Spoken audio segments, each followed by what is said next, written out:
Peace and love, everybody. This is Leroy Gaffney from the Go Hard Nation podcast, coming to you live from the garage. This is the first podcast. Me and Brownie out here right now.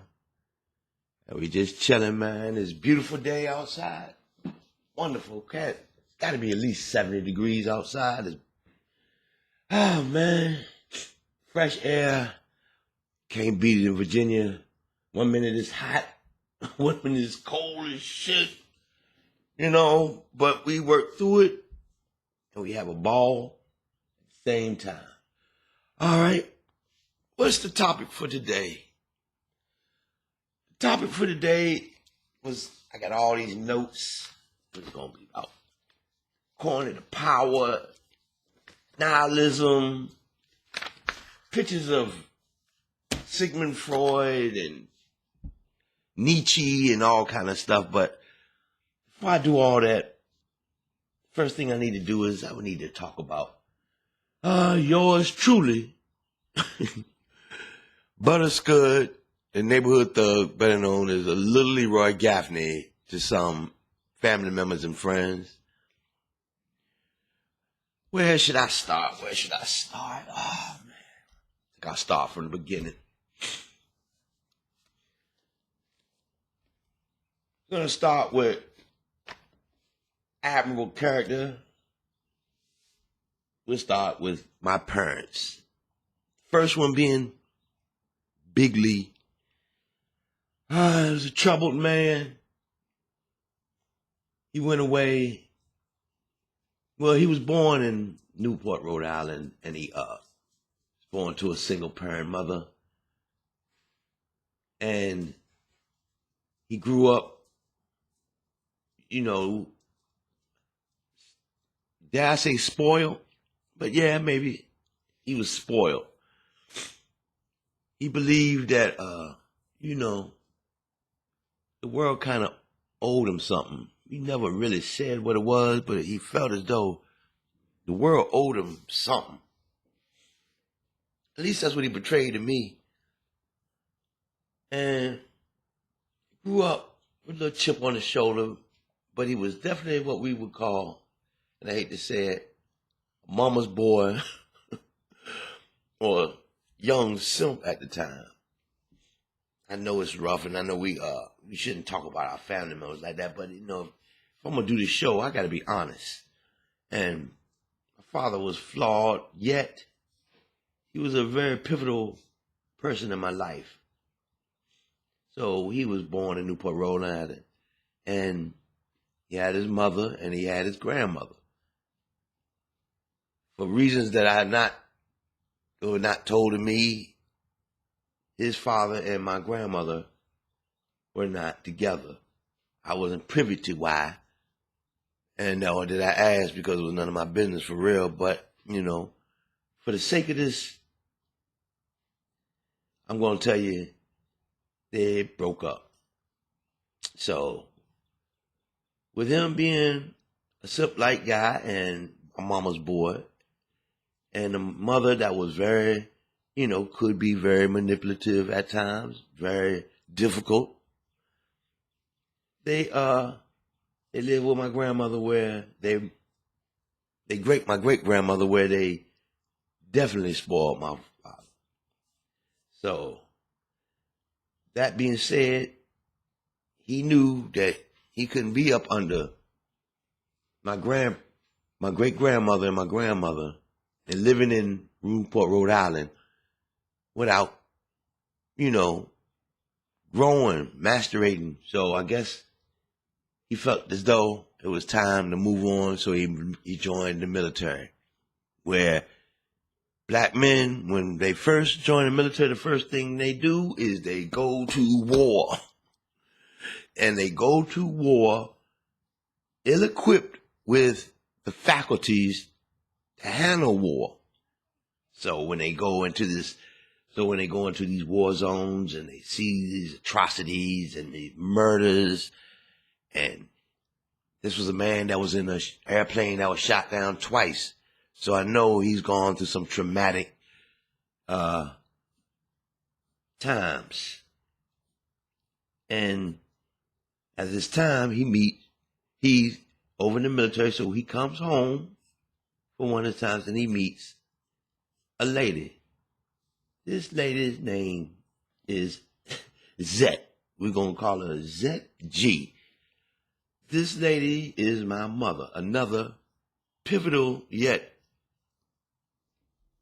unknown force in my life that I don't understand, or no one has really challenged me or told me anything that I should know about this lady other than she's my mother. I found out through family members and others that when she met Big Lee, she was a very pretty lady from the Washington, D.C. area, which there's a lot of beautiful women in the Washington, D.C. area. Shout out to the Washington, D.C. area. And she and my aunt were two very pretty ladies. Very sought after because of their skin tone and texture and hair texture. So this lady was more privy to, I would say, people treating her very well because of her status as far as looks and hair. So when Big Lee meets this lady, he's enamored and they get married. Now, unbeknownst to me, I think my mother went through a few, we won't say that word, we're going to say baby deletions and stillbirth family members, which with the baby deletions, I'm thinking more than one. With the stillbirths, I'm thinking one or more. And this took a toll on this pretty lady's psyche, along with Big Lee's psyche. Both of these people are dealing with the loss of family members, baby deletions, and stillborns, and have to deal with each other. Now, in Big Lee's case, with that and the war going on at one time, I believe that sent him into an alcoholic bin for a while. With my mother, I think it was an early I won't say I'm saying that before it was time, before anybody even learned of prenatal care or postpartum depression, this lady, I think, was was suffering from that. She was unable to handle it for real, and my father was really unable to handle it either. And neither one of these things could go unscathed about their kids.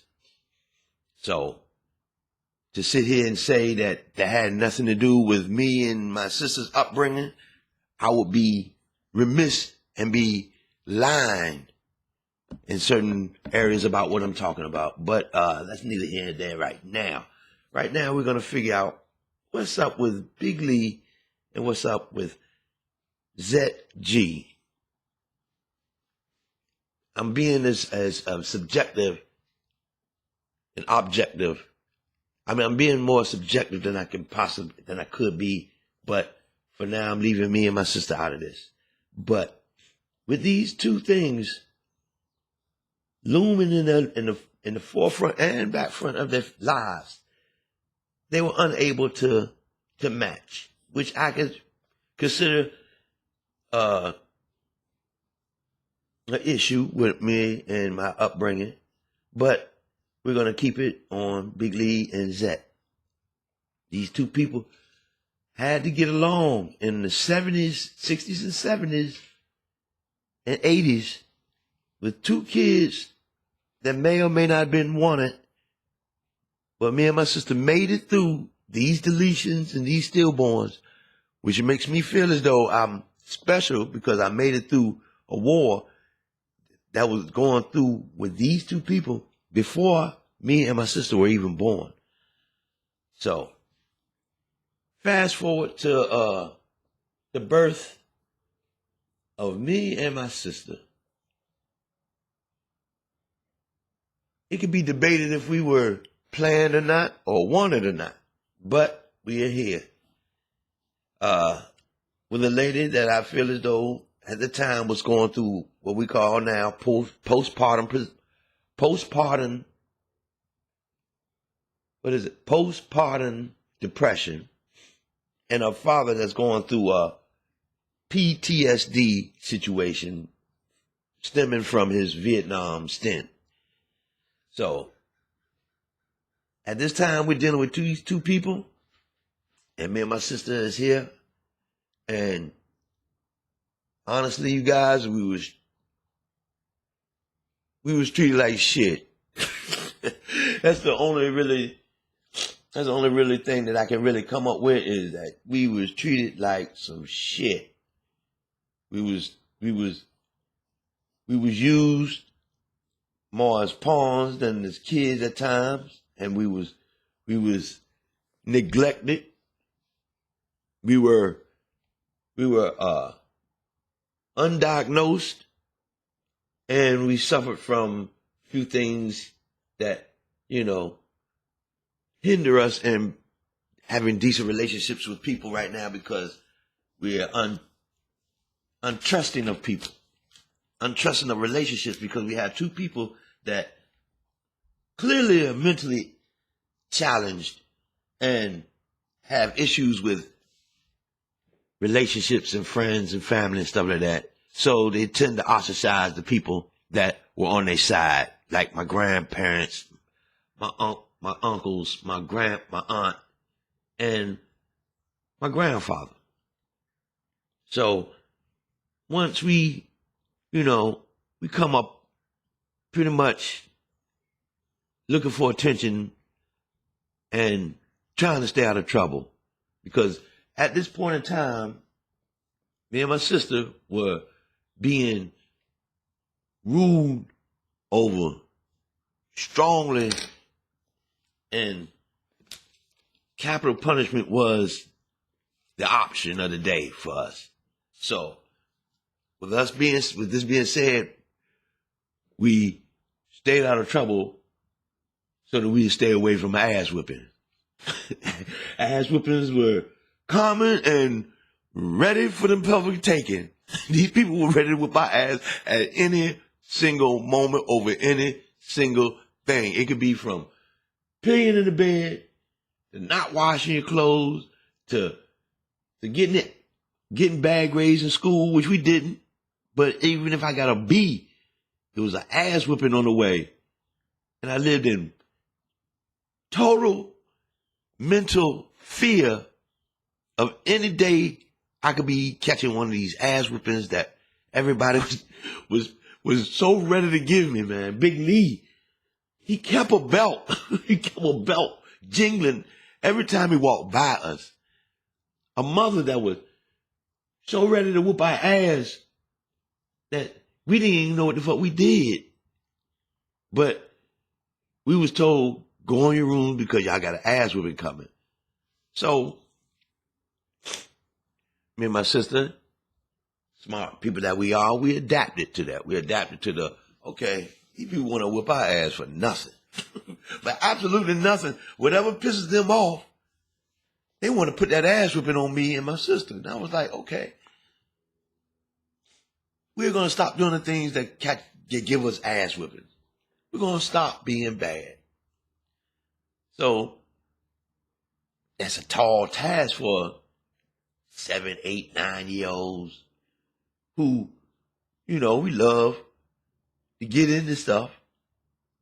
And if it's anything that we do wrong, there's an ass whipping waiting for us. So I'm going to get into a sport where the people will pay me attention and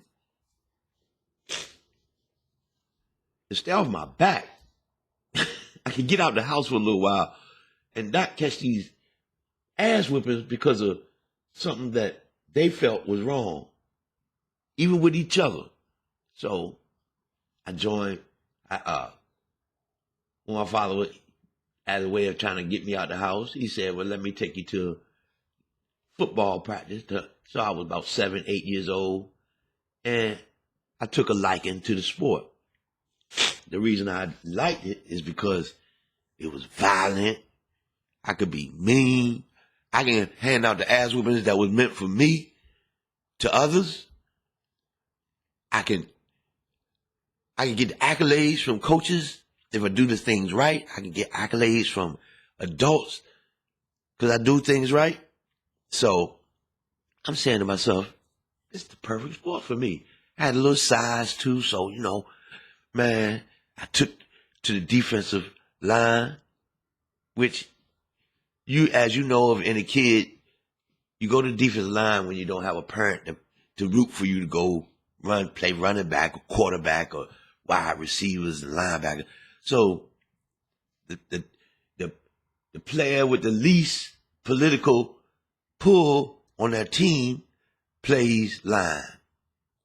Okay, I had Big Lee won't in there, jockeying for me to play certain positions and stuff like that. He was worried about how crazy my mom was going and how he was going.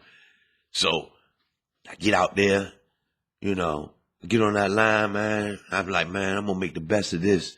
So I learned tactics and how to play the game so that I can make an impact on the guy they going to sport. You know what I'm saying? I learned swim techniques because my favorite team was the Raiders. And I used to watch Howie Long. I had that overstroke, man. He get in that backfield, man, tackles and punch him up. And I'm like, yeah, that's me. I'm going to get down like that. You know what I'm saying? So I became good at it. So as I got better, seems like Big Lee started paying attention more. Stop talking about whip my ass all the time and talk about sports and football. And I also realized how I had another family member that I've yet to mention, and it was my grandfather. Now, this was his backstory is he was a 18-year-old, 19-year-old. I mean, he was 15 years old when he joined the military. He joined the Navy.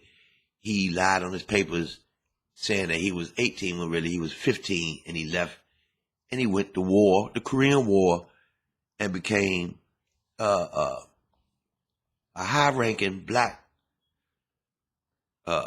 official in the Army. I mean, in the Navy.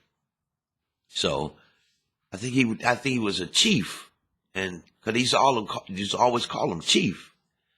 And I see that this 15-year-old man that turned 18, 19, he became the stepfather to my father. His name was Scott. He was light-skinned, good-looking man, and he got a lot of attention from women also.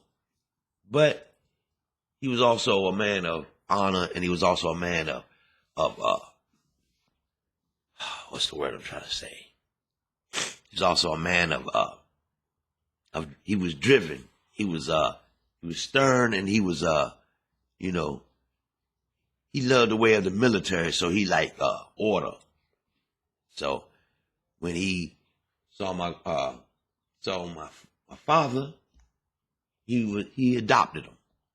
So Big Lee was now adopted by a man that took him and my grandmother in because he was dating my grandmother, and they felt as though, back in those days, it won't know, are you adopted son or this and that? No, you my son, and you are, and you belong to me, and I'm here to take care of you, and we not worried about anything else. No stepfathers, no baby daddies, none of that shit. All of it is you either with me or you're not with me. So they was with him, which I felt my father enjoyed that, but also in a way resented that because he couldn't understand that his father didn't want to be a father. And I don't know how when you have to say that, That don't mean you want to be a father because you have sex. But they had it, you came, and the guy didn't want you like that. But my grandfather did. So I kind of think he accepted that, but he also kind of used that as a tool to do negative things. And my grandfather, at first, he would let that go, but after a while, he realized that, nigga, you doing stuff just because, and you're using this, I'm not your daddy, as an excuse to do bad things and negative things where you don't think I should reprimand you.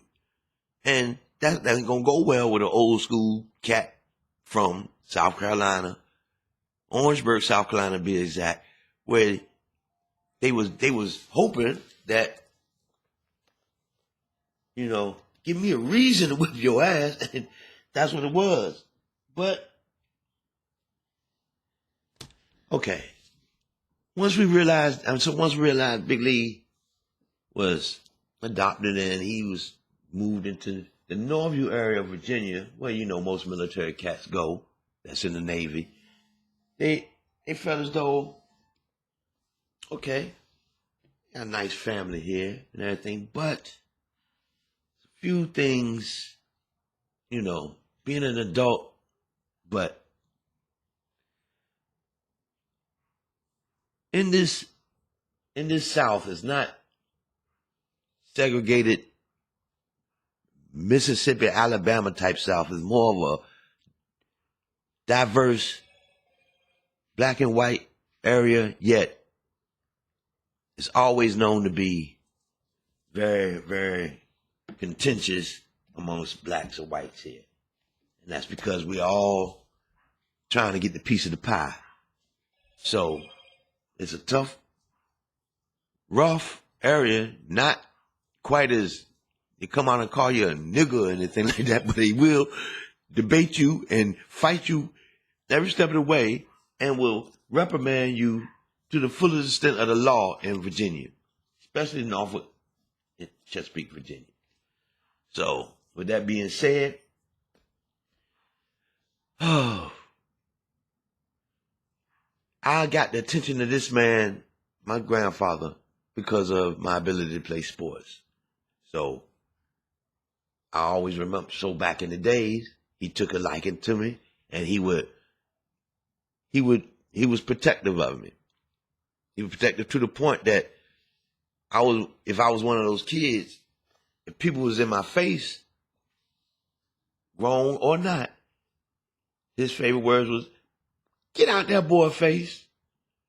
Leave him the fuck alone. Put him down. Stop picking him up and doing everything. Which made me, don't touch me. Don't put your hands on me. So, and he was like, look, stay out the boy face. Leave him alone, But, they wouldn't just let me go crazy. But they were like, man, stay out his face. Stop fighting him. Stop fucking with him all the goddamn time. Every time he make a move, y'all all in his motherfucking face. So, after that, he was like, that made me, aggressive. It made me think that, stay the fuck out my face. Don't be putting your hands on me and all that stuff. So at one time, I was so wild and crazy that, an old lady got in my face. I might be 3, 4 years old. I might swing on your ass, overhand slap or uppercut. I thought it was funny. But I had to realize, man, you swinging on grown people. And that ain't gonna go over well with the way they treat you. So one day, I took it to the level where I swung on me an old lady. I tried to knock her little fucking jaw loose. But my grandfather, as soon as I attempted to do it or did it, I had all these people ready to kick my ass. They was like, yeah, you fucked up now. Is you crazy? So it was all ready to get him, but with this man being the case, he said, yeah, man, I understand that he swung an old lady, man. He shouldn't have did that. That's a negative thing. He should. I don't teach him to. I don't teach people to be in his faith, but I don't teach him going around whooping old people ass and putting your hands on old ladies because that's wrong. So, you know, he said, well, let me get the kid and talk to him a little bit. So, I thought it was the end because the ass whippers that was coming out of our camp was led by Big Scott. And I know from my father who told me, yeah, he used to whip my ass, and grandmother, like I saw him whip his ass, and he whips ass, and that's what he's all about, whipping ass. So I'm standing in the yard looking all like, man, I shouldn't have I shouldn't have swung this old lady. It ain't gonna work out too well for me. So, you know, I'm like, okay, you know, but you know, I'm gonna take this ass whipping. But he said, little boy, come here. So I'm looking around. I guess that's me. I guess it's him. So look at my sister. I give it I'm out. He get in the truck. So he had this little red pickup truck, man. Ragged ass red pickup truck. 70-something Chevy. So I get in that motherfucker, man. I got my head down because I know he probably looking for a place to bury me after he whooped my ass to death. So I'm like, okay. You know, I did it. Okay, I can do.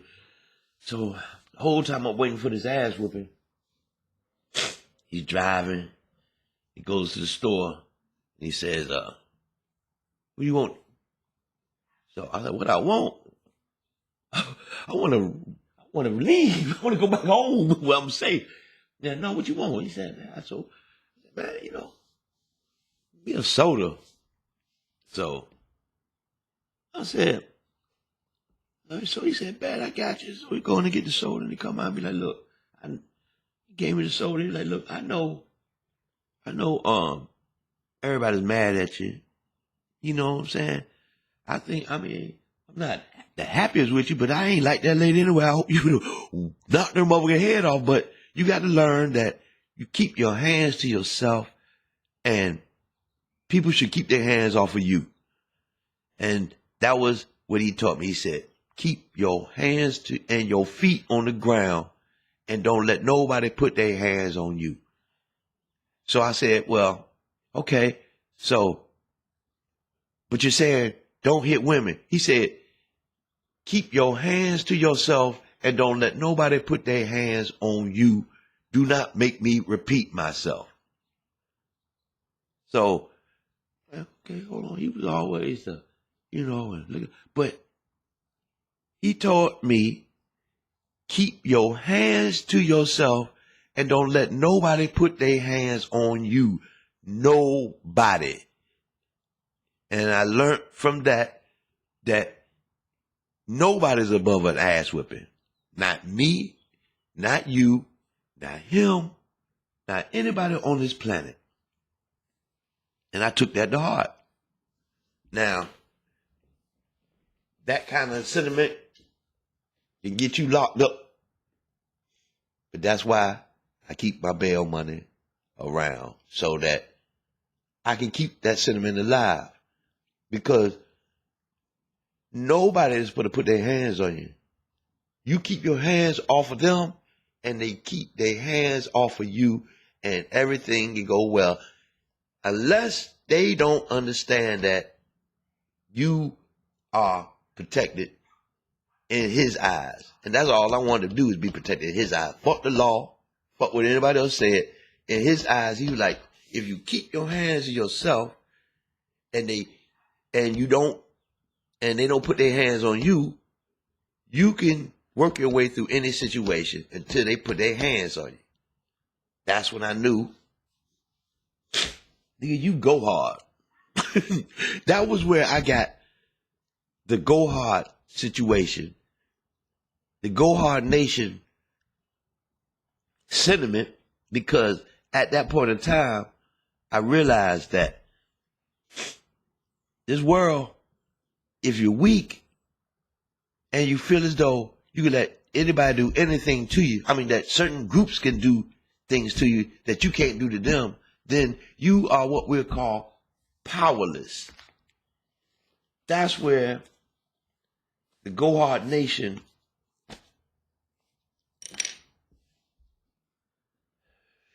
the word that we're using for the Go Hard Nation is power and the will to power.